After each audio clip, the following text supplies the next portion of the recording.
வெண்முரசு. இந்திரநீலம் 34. பகுதி 6. மணிமருள் மலர் 7. வாசிப்பது சந்தீப். ஜாம்பவர் குலத்தில் மூத்த ஜாம்பவரின் மகளாக நான் பிறந்தபோது 8 நற்குறிகள் தோன்றின என்று என் குலப்பாணர் பாடுவர். என் அன்னை பின்மதிய வேளைக்கனவில் வெண்முகில் குவை 1 யானை எனத் திரண்டு அஸ்வபாதத்தின் மேல் வலது முன்கால் வைத்து இறங்கி வெண்ணுரை பெருகும் அருவியன் மலைச்சரிவில் வழிந்து தழைப்பெருக்குக்குள் மான் கூட்டங்கள் போல இலையலைத்து ஓடி வருவதைக் கண்டாள்.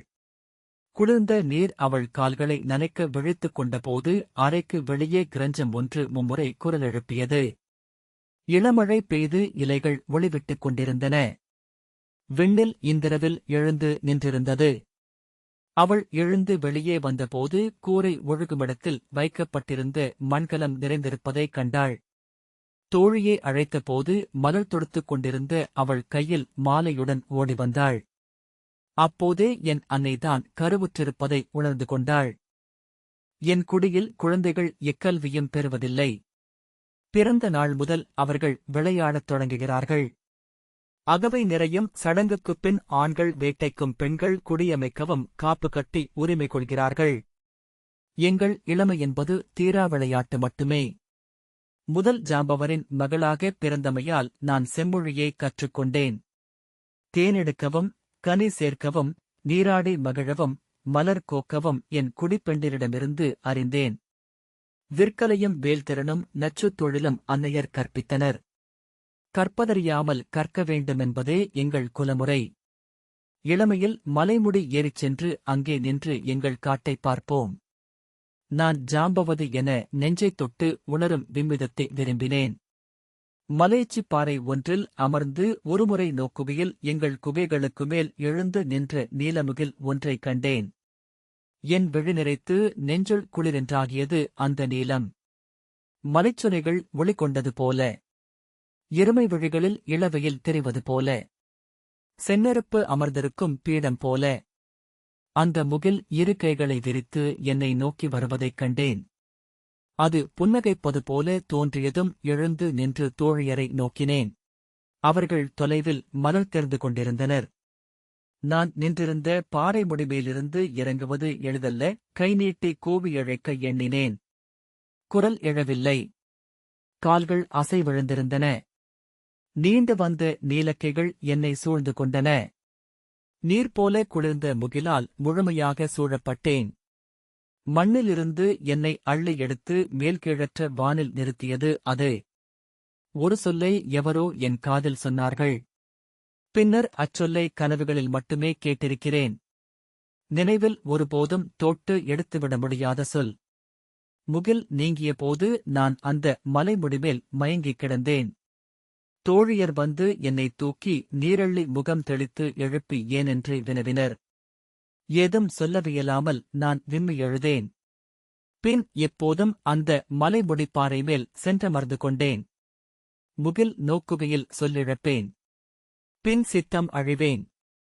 என்னை முகிலின் காதலி என்றே என் தோழியர் சொல்வர். முகில் நிறம் என ஒன்று உண்டா என்ன? கருமை என்று விழி சொல்கையில் நீலம் என்று அகம் கொள்கிறது. தன்மை என்று உடல் அருகையில் வானில் நின்றறிகிறது. அருகென உணர்கையில் கருமை. அயலென்று அருகையில் அது நீலம். புலரியில் அது செம்மை. கதிர் பரவிய உச்சியில் அது இந்திர நீலம். கனவில் அது மணிநீலம். முகிலைப் போல் கணமொரு ஆடை மாற்றிக் கொள்ளுவது வேறொன்று இல்லை. முகிலைப் போல் முடிவிலா ஒரு கொண்டதும் பிரிதில்லை. ஒரு கணம் விழி திருப்பி நோக்கினால் பிரிதொன்று நிற்கும். ஒரு கணம் கடந்து சென்றால் தன்னை அவ்வெண்ணமாக மாற்றி நம் முன் எழுந்து நிற்கும். அலகிலியின் விழிமாயத்தை ஒளி உண்டு உமிழும் பெரும் புன்னகையை ஒன்று பலதென பறந்து வான் நிறைக்கும் பெருங்களியாட்டத்தை நின்று சுடர்ந்து இருண்டு மறைந்து ஒளி உண்டெழுந்து ஒவ்வொரு நாளென்று திகழும் அதன் முடிவின்மையை நான் ஒவ்வொரு நாளும் அறிந்தேன். ஒரு துண்டு முகில் என் கையில் இருக்க வேண்டுமென விழைந்தேன். ஒவ்வொரு நாளும் ஒவ்வொரு கணமும் விந்தையென நிகழும் ஒரு முகில் துளி. மலைமுடியில் நின்று கை நீட்டி முகிலில் ஒரு பிடியை அள்ளி எடுத்து நெஞ்சோடணைப்பதை கனவு கண்டேன். உச்சிவெயிலில் ஒளிகொண்ட இந்திரநீலத்தின் ஓர் இதழ். ஒரு நாள் எந்தை அதை கொணர்ந்தார். அப்போது குகை வாயிலில் என் தோழியருடன் கழற்சி ஆடிக்கொண்டிருந்தேன். மலைச்சொலியில் பொறுக்கிக் கொண்டு வந்த உருளைக் கற்களை மென்மணலில் உருட்டி கூவிச் சிரித்து துள்ளி நகைத்தபடி ஆடிக்கொண்டிருந்த என் முன் வந்து நின்று, இளையோளே, இனி இது உன் ஆடலுக்கு என்று சொல்லி தன் கையை விரித்தார். யானை முத்தகத்தில் விழி என பெரிய கைகளில் அந்த மணி சுடர்ந்தது. முகில் என்று கூவினேன். ஆம், ஒளி கண்ட சிறுமுகில் இது என்றார். எனக்கா என்று இரு கைகளாலும் நெஞ்சைப் பற்றி நின்றேன். உனக்கென மட்டுமே என்றார். ஓடிச் சென்று அதன் அருகில் அணுகி குனிந்து நோக்கினேன். எங்கு கிடைத்தது தந்தையே என்றேன். மலைச்சிம்மம் ஒன்றின் குகைக்குள் இதன் விழியொளிரக் கண்டேன். அக்கணமே உன்னுடையது இது என்று முடிவு செய்தேன் என்றார். அதைத் தொட என் கை துணியவில்லை. என்னை நோக்கி அது புன்னகைக்கிறது என்றேன். சிரித்தபடி, மணிகளெல்லாம் மானுடரை நோக்கும் தெய்வங்களின் புன்னகைகளே என்றார். இது எந்த தெய்வம் என்றேன். புன்னகைக்கும் விழித்துளி இது. இது அமைந்த முகம் எதுவென இப்போது நாமறிய முடியாது. நல்லூர் அமைந்தால் அது நம் முன் தோன்றலாம் என்றார் எந்தை. பின்னால் வந்து நின்ற முதிய ஜாம்பவர், அது நலம்பயக்கும் தெய்வமென்று எப்படி அறிவது அரசே என்றார். எந்தை, மணிகளில் அமைந்த தெய்வங்கள் நம்முடன் ஆடவிழைகின்றன. அவற்றைக் கொண்டு நாம் மகிழ்கையில் அருள்கின்றன. அவற்றுக்கு பிரிதொன்றை நிகர்வைக்கையில் சினம் கொள்கின்றன என்றார். நடுங்கும் சிறுவிரல் நீட்டி அதை மெல்ல தொட்டேன். அனலென எரியும் என்று என் உள்ளம் அச்சம் கொண்டது. தொட்டதும் பனியென அது குளிர்ந்திருப்பதை உணர்ந்து விரலை எடுத்துக்கொண்டேன். சுட்டதா குளிர்ந்ததா என்றறியாமல் என் விரல் விதிர்த்தது. தந்தை புன்னகைத்து, என்ன என்றார். சுடுகிறது என்றேன். அவர் அதை ஒரு மரவரி நூலில் கோர்த்து என் கழுத்தில் அணிவித்து, இந்த விழி உன் நெஞ்சில் எப்போதும் திறந்திருக்கட்டும். யாமறியாத ஒன்று எப்போதும் உன் நோக்காகட்டும் என்றார்.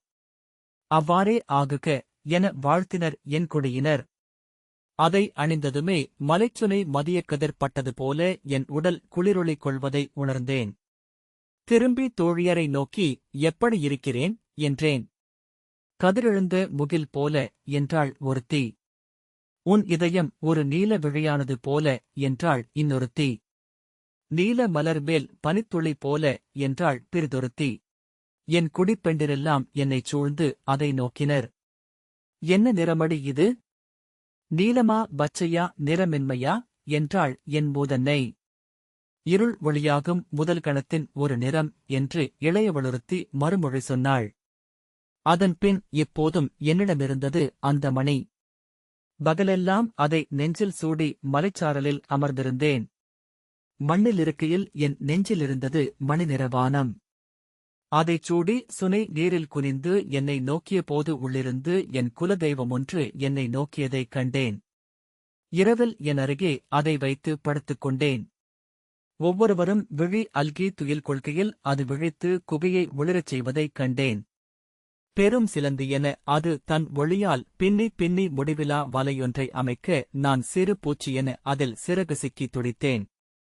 என்னை அணுகி தன் நச்சுக் கொடுக்கால் என்னை தொட்டு உடல் துடிக்க உயிர் பதைக்க தன்னுள் என்னை சேர்த்துக் கொண்டது. புலரியில் கதிர்வானில் எழுவதற்கு முன் என் கையில் அது எழுந்தது. என் காலை நீலக் கதிரவன் தொட்டு எழுப்பியது. இருள் விலகா பொழுதில் காடுகளை அவ்வொளி தொட்டெழுப்புவதைக் கண்டேன். மலைச்சுனைகள் அதைக் கண்டு நீலப் புன்னகை எழுப்புவதைக் கண்டேன்.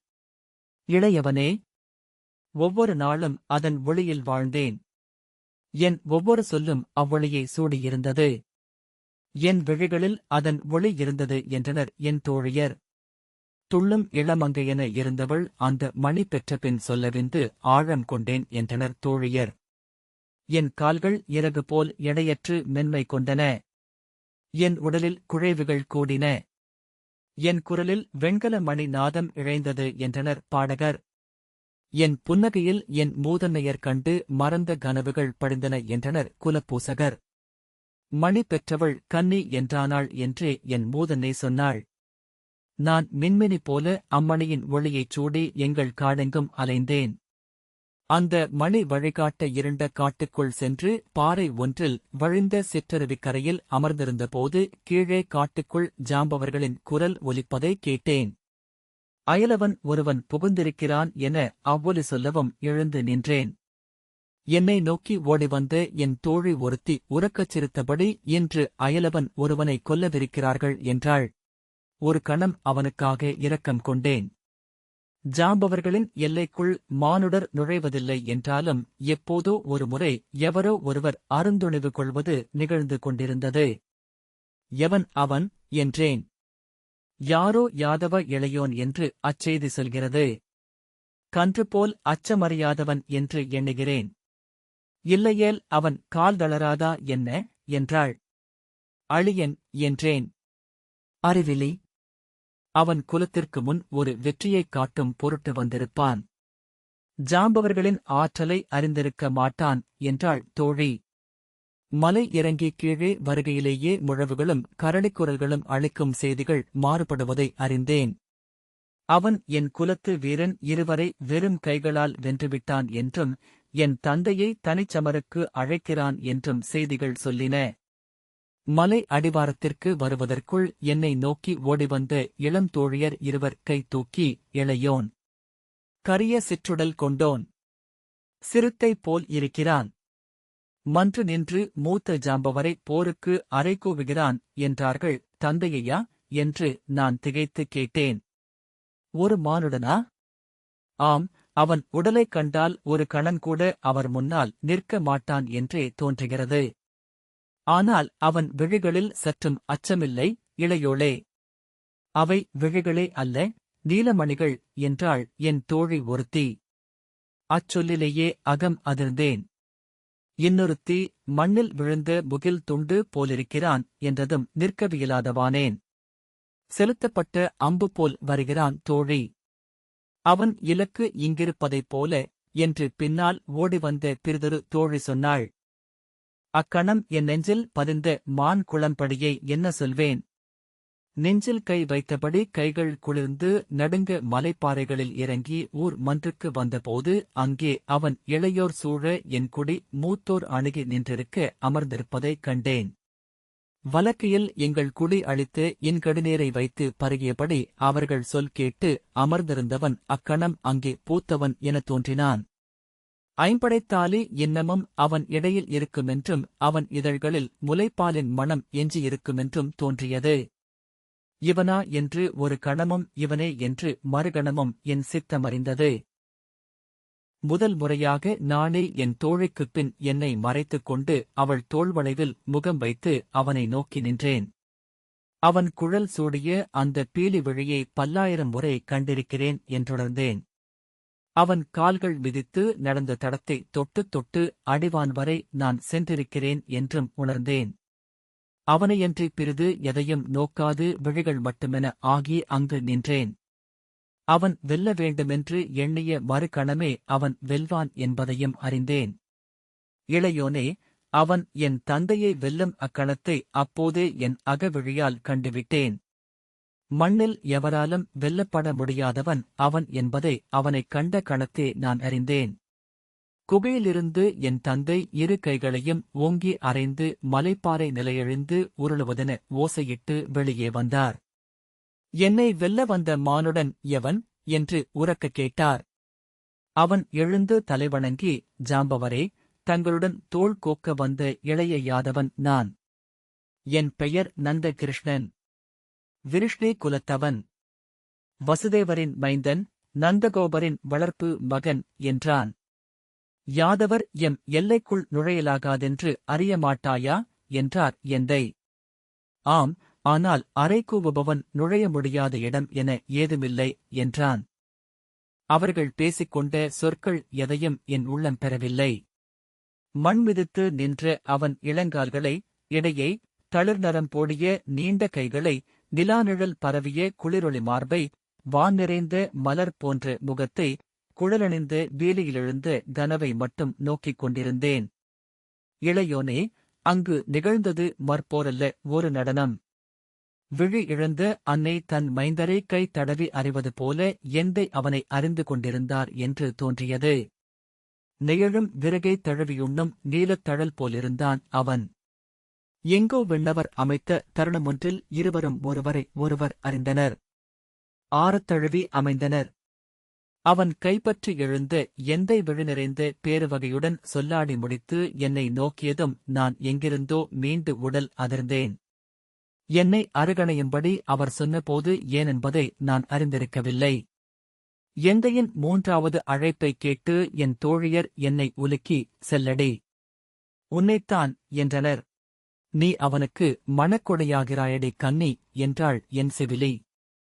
அக்கணம் என்னைச் சூழ்ந்திருந்த பாறைகளெல்லாம் நீர்க்குமிழிகள் என்றாவதை, நான் நின்ற தரை நீர்ப்படலம் என்றாவதை, மேலிருந்த வானம் எடை கொண்டு மிக அணுகி தலைமேல் நிற்பதை அறிந்தேன். பொருளில்லாமல் தலை அசைத்தேன். செல்லடி, நீ முழுமை கொண்டாய் என்றாள் செவிலி என்னை. இல்லை என்று மீண்டும் தலையசைத்தேன். அடி சிறுக்கி, இனி நீ யாதவ அரசி. மண்மயக்கும் இந்த மாயோன் மார்பிரணியும் மணி. அவன் நாடி வந்த அந்த நீலமணி உன்னிடம் இருக்கிறதல்லவா என்றாள். என் நெஞ்சிலணிந்திருந்த அந்த மணியை அழுத்திக் கொண்டேன். அதன் தன்மை என் நெஞ்சை சுடுவதைப் போலுணர்ந்தேன். இரு கைகளாலும் அதை பொத்திப் பற்றிக் கொண்டு தலைகவிழ்ந்து கண்ணீர் உகுத்தேன். உயிருள்ளதைப் போல அது என் கையில் விதிர்ப்பதை அறிந்தேன். நீலத்தசையாலான ஓர் இதயம் போல கை விரித்தால் சிறகடித்து பறந்தெழும் நீலமணிக்குருவி என. செல்லடி என மீண்டும் இருவர் என்னை உந்தினர்.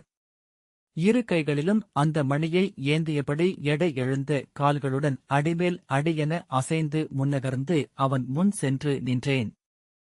எந்தை என்னிடம், இளையவளே, அந்த மணியை உன் மகட்செல்வமாகக் கொண்டு 3 அடி முன்னெடுத்து இவன் கைப்பற்று என்றார்.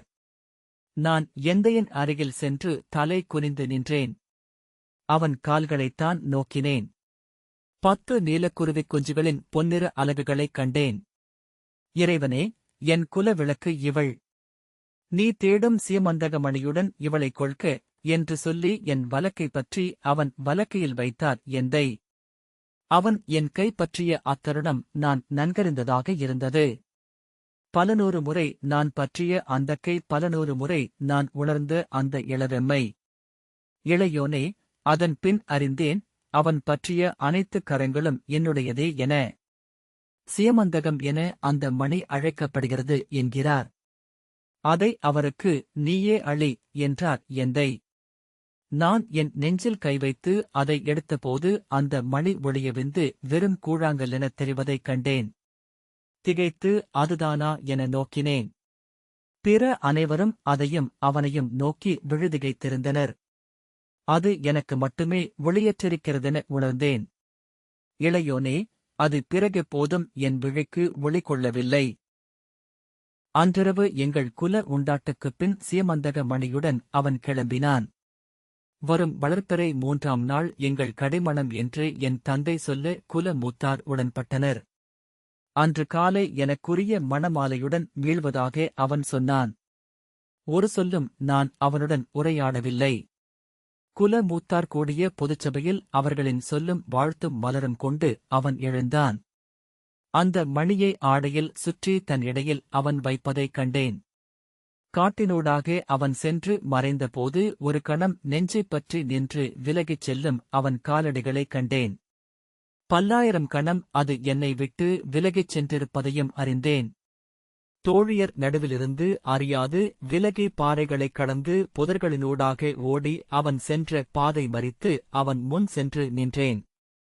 மூச்சிறைக்க நான் கொண்டு வந்த சொல் எங்கோ உதிர்ந்து கிடக்க அவனை நோக்கி வெற்று முகத்துடன் நின்றேன். என்னை அணுகி புன்னகைத்து, சொல்க என்று சொன்னான். யாதொன்றும் சொல்வதற்கின்றி நான் நிற்க என் தோளில் கை வைத்து என்னை நோக்கி, இந்த மணி உன் விழியென என்னுடன் எப்போதும் இருக்கும் என்றான். இளையோனே, அது என் தனிமை என்றேன். புன்னகைத்து, ஆம், அறிவேன் என்றான். இதை என்ன செய்யப் போகிறாய் என்று கேட்டேன். மகட்கொடையாகப் பெற்றதை கன்யாசுல்கமாக அளித்து இன்னொரு பெண்ணை மணக்கப் போகிறேன் என்றான். ஒரு கணம் அவன் சொன்னது எனக்கு புரியவில்லை. இம்மணிக்காக காத்து யாதவ இளவரசி அங்கு அமர்ந்திருக்கிறாள். இதை கொண்டு சென்று அவள் தவம் முடித்து அவளை வேட்பேன் என்றான். அவன் சொன்னது புரிந்ததும் திகைத்து, என்ன சொல்கிறாய் என்றேன். இனியவளே, நீ அளித்த மணி அவளைப் பெறுவதற்கு எனும்போது துலாதட்டில் இருவரும் நிகராகிறீர்கள் அல்லவா என்றான். எப்படி என வியந்து வினவிய மறுகணமே அவன் ஆடும் விளையாட்டை உணர்ந்து பீரிட்டு சிரிக்கத் தொடங்கினேன். அவனும் சிரித்து என் கைகளை பற்றிக் கொண்டான். விழிநீர் கனியும் வரை சிரித்து, இப்படியொரு தருக்கத்தை இதுவரை கேட்டதில்லை என்றேன். ஏன்? இதைவிட சிறந்த தருக்கம் பிறிதொன்றுண்டா என்றான். இல்லை, இனி நீயே உருவாக்கினால்தான் உண்டு என்றேன். அன்று சிரிக்கத் தொடங்கினேன். இன்றுவரை ஒவ்வொன்றும் சிரிப்புக்குரியதாகவே உள்ளது என்றாள் ஜாம்பவதி. என்னுடன் அவர் இருக்கையில் அனைத்தும் வேடிக்கைதான். இந்நகர் இதையாளும் யாதவ அரசி, அவளுடைய அகம்படையினர், படைகள், கொடிகள், குலங்கள், குடிகள் அனைத்துமே எங்களுக்கு நகைக்களியாட்டாக அப்போது மாறும். திருஷ்டத்யும்னன் சிரித்தபடி, ஆம், அதை என்னால் புரிந்து கொள்ள முடிகிறது என்றான். இப்போது சியமந்தக மணிக்காக நிகழும் பூசலை அறிந்து எண்ணி எண்ணி நகைத்தேன். அவரும் என்னுடன் இணைந்து கொண்டார். எளிய மணி அது. மிகச்சிறிய ஒரு கல் மட்டுமே. அதன் பொருட்டு ஒருவன் படை கொண்டு வருகிறான் என்றால் அதைவிட பெரிய நகையாட்டு என ஏதுள்ளது என்றாள் ஜாம்பவதி. ஆம் என்று திருஷ்டத்யும்னன் சொன்னான். அவள் அவன் விழிகளை கூர்ந்து நோக்கி, அந்த மணியை நேரில் பார்க்க நேர்ந்தால் என்ன செய்வீர்கள் என்றாள். திருஷ்டத்யும்னன் ஏன் என்று விளங்காமல் கேட்க, அதை கையில் எடுத்துப் பார்க்க விழைவீர்களா என்றாள். திருஷ்டத்யும்னன் சில கணங்கள் அவளை வெற்று விழிகளுடன் நோக்கிய பின், ஆம், விழைவேன் என்றான். அவள் புன்னகைத்து, அந்த வினா முதன்மையானது என்று இளைய யாதவர் சொன்னார். அதனால் கேட்டேன் என்றாள். எதனால் என்றான் திருஷ்டத்யும்னன். தெரியவில்லை. அவர் சொன்னார், அதனால் நான் கேட்டேன் என்றாள் அவள். இந்த வாசிப்பை கேட்டதற்கு நன்றி.